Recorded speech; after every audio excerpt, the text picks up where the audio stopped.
Episodio 245.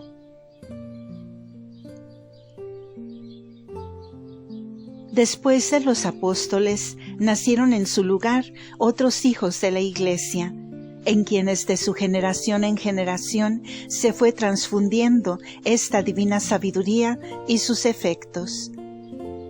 Y dejando ahora los innumerables mártires que derramaron su sangre y vidas por la santa fe, considera los patriarcas de las religiones, los grandes santos que en ellas han florecido, los doctores, obispos y prelados, y varones apostólicos en quienes tanto se ha manifestado la bondad y omnipotencia de la divinidad, para que los demás no tuviesen culpa, si en ellos, que son ministros de la salvación de las almas, y en todos los demás fieles, no hacía Dios las maravillas y favores que hizo en los primeros y ha continuado en los que haya idóneos para hacerlas.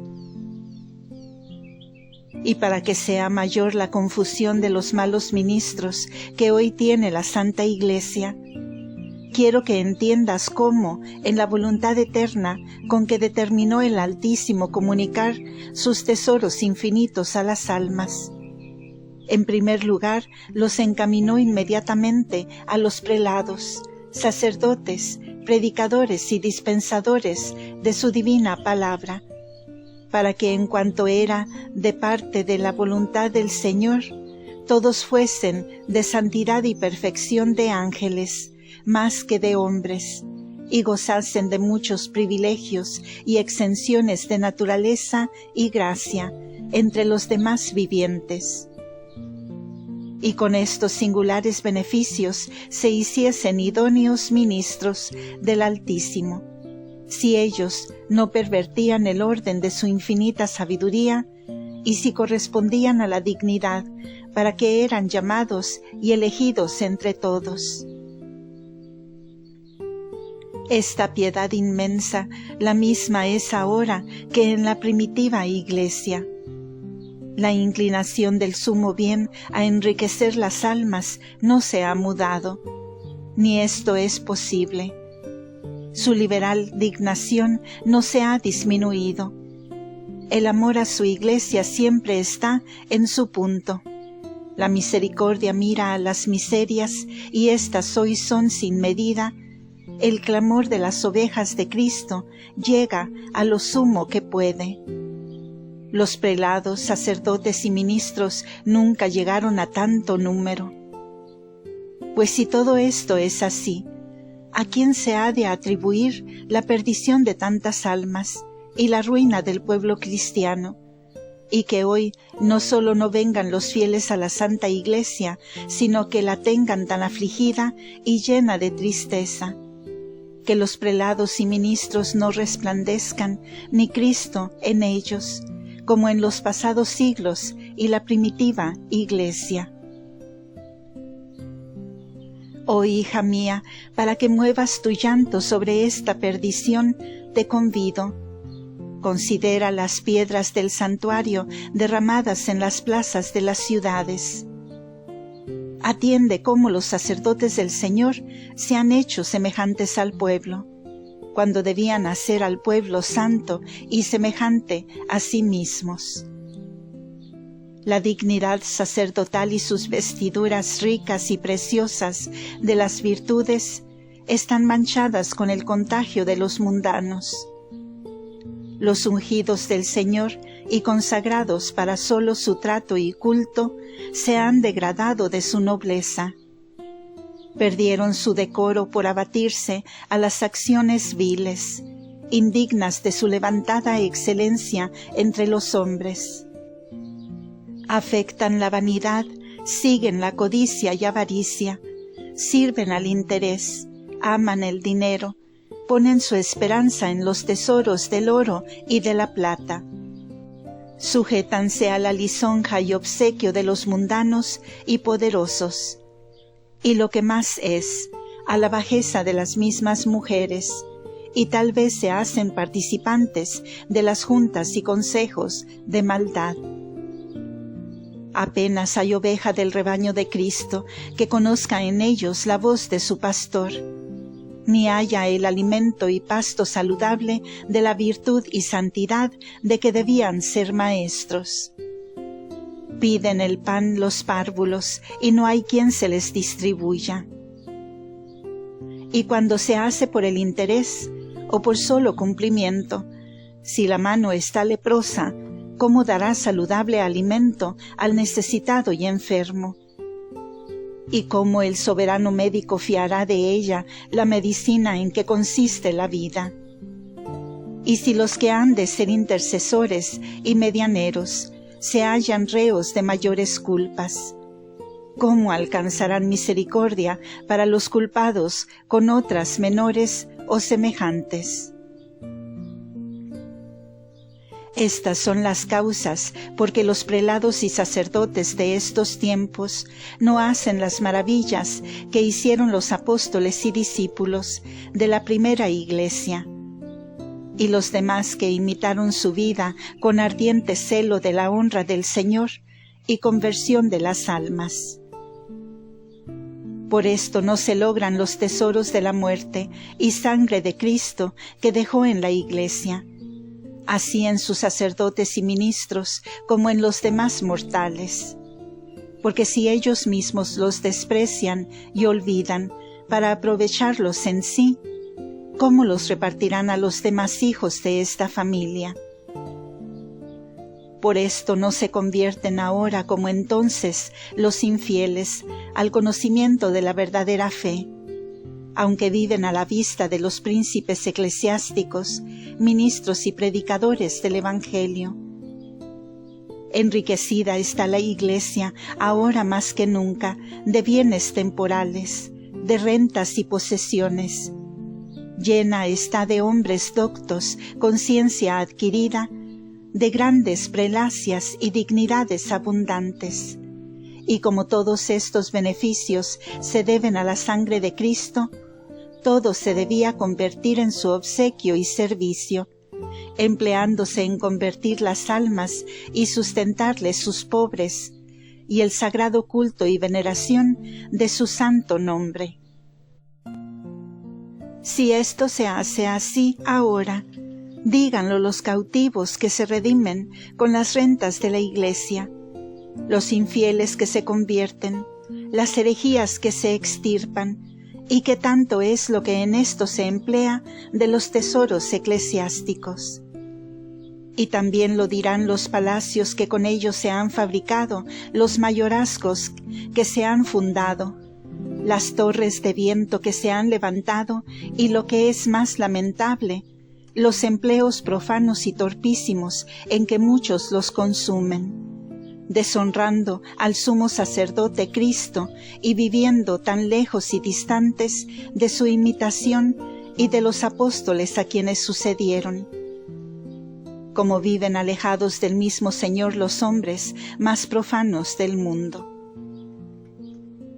Y si la predicación de los ministros de la divina palabra está muerta y sin virtud para vivificar a los oyentes, no tienen la culpa la verdad y la doctrina de las sagradas Escrituras, pero tiénela el mal uso de ella, por la torcida intención de los ministros.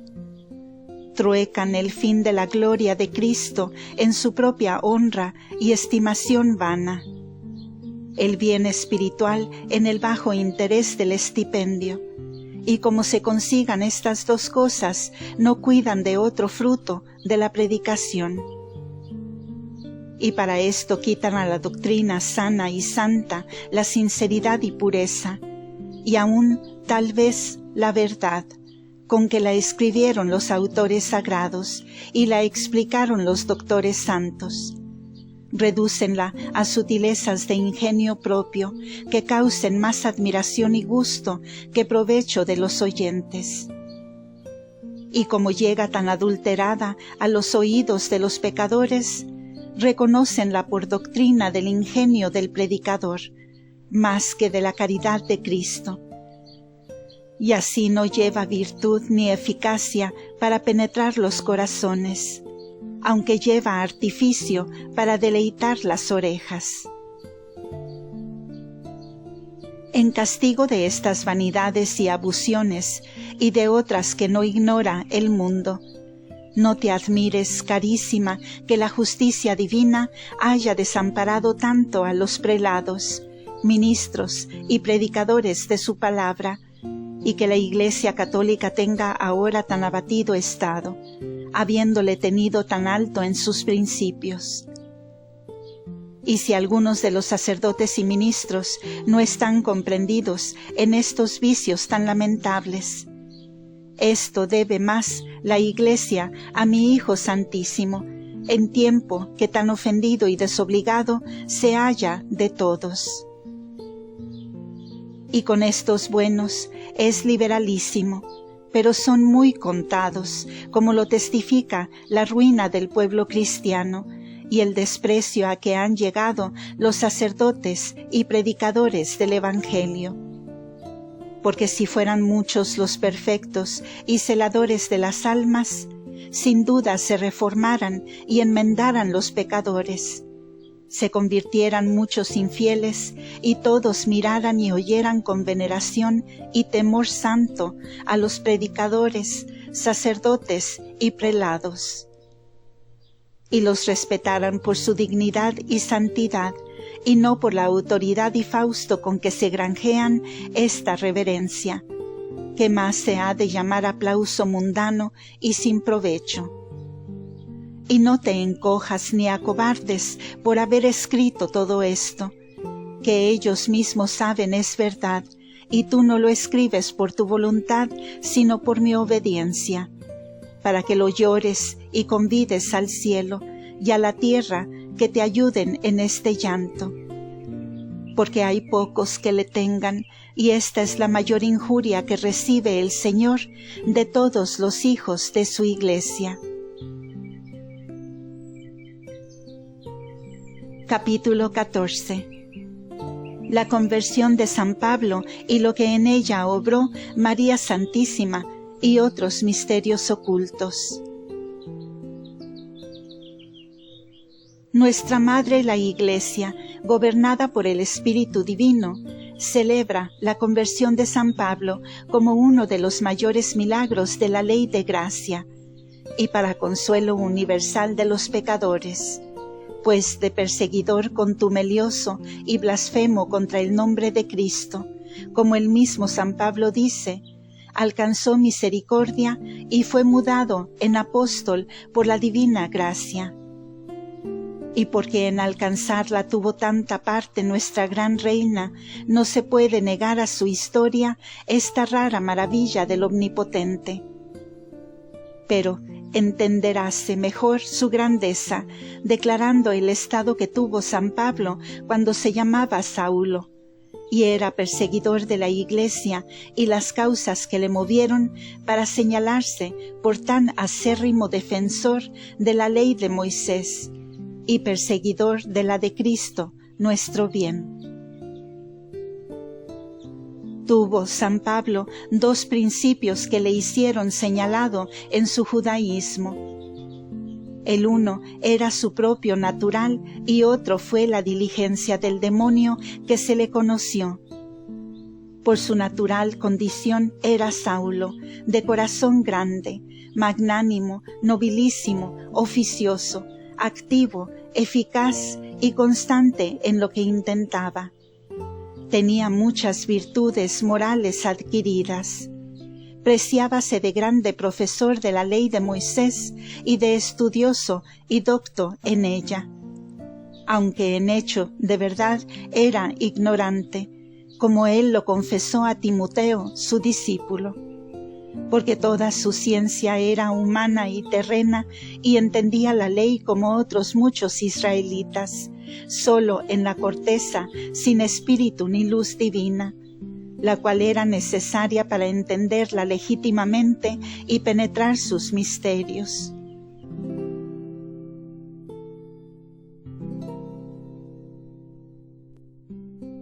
Pero como su ignorancia le parecía verdadera ciencia y era tenaz de entendimiento, mostrábase gran celador de las tradiciones de los rabinos. y juzgaba por cosa indigna y disonante que contra ellos y contra Moisés, como él pensaba, se publicase una ley nueva, inventada por un hombre crucificado como reo, habiendo recibido Moisés su ley en el monte dada por el mismo Dios. Con este motivo concibió grande aborrecimiento y desprecio de Cristo, de su ley y sus discípulos.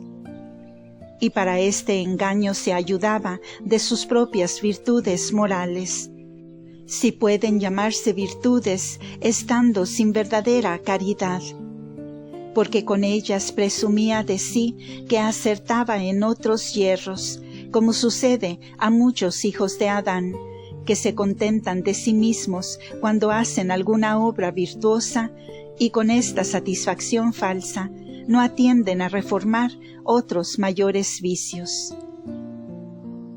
Con este engaño vivía y obraba Saulo, muy asido a la antigüedad de su ley mosaica, ordenada por el mismo Dios, cuya honra le pareció que celaba, por no haber entendido que aquella ley en las ceremonias y figuras era temporal y no eterna, porque de necesidad le había de suceder otro legislador más poderoso y sabio que Moisés, como él mismo lo dijo.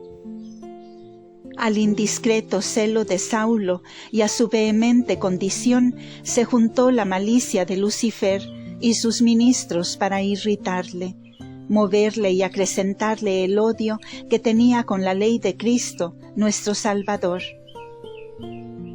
Muchas veces he hablado en el discurso de esta historia de los consejos de maldad y arbitrios infernales que fabricó este dragón contra la Santa Iglesia. Y uno de ellos era buscar con suma vigilancia a los hombres que fuesen más acomodados y proporcionados, por inclinaciones y costumbres, para valerse de ellos como de instrumentos y ejecutores de su maldad. Porque el mismo Lucifer por sí solo y sus demonios, aunque pueden tentar singularmente a las almas, pero no levantar ellos bandera en lo público, y hacerse cabezas de alguna secta o séquito contra Dios, si no se sirven en esto de algún hombre a quien sigan otros tan ciegos y desalumbrados. Estaba enfurecido este cruel enemigo de ver los felices principios de la Santa Iglesia. Temía sus progresos y ardía en desmedida envidia de que los hombres de inferior naturaleza fuesen levantados a la participación de la divinidad y gloria que con su soberbia había desmerecido. Reconoció las inclinaciones de Saulo y las costumbres, y todo le pareció cuadraba mucho con sus deseos de destruir la Iglesia de Cristo, por mano de otros incrédulos que fuesen a propósito para ejecutarlo.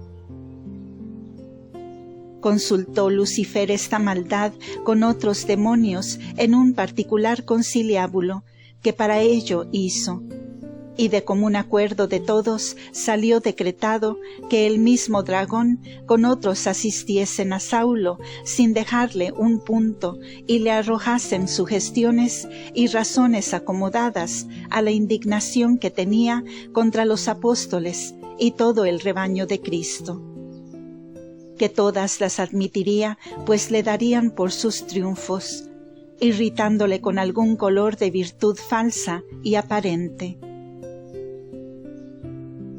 Todo este acuerdo ejecutó el demonio sin perder punto ni ocasión. Y aunque Pablo estaba descontento y opuesto a la doctrina de nuestro Salvador, desde que la predicó por sí mismo, pero en el tiempo que vivió su majestad en el mundo, no se declaró Saulo por tan ardiente celador de la ley de Moisés y adversario de la del mismo Señor, hasta que en la muerte de San Esteban descubrió la indignación con que ya el dragón infernal le comenzaba a irritar contra los seguidores de Cristo. Y como en aquella ocasión halló este enemigo tan pronto el corazón de Saulo para ejecutar las sugestiones malas que le arrojaba, quedó tan ufana su malicia que le pareció no tenía más que desear y que aquel hombre no resistiría a ninguna maldad que se le propusiese. Fin de este episodio. La historia de Saulo continuará en el siguiente audio. Queden todos con Dios y María Santísima. Amén.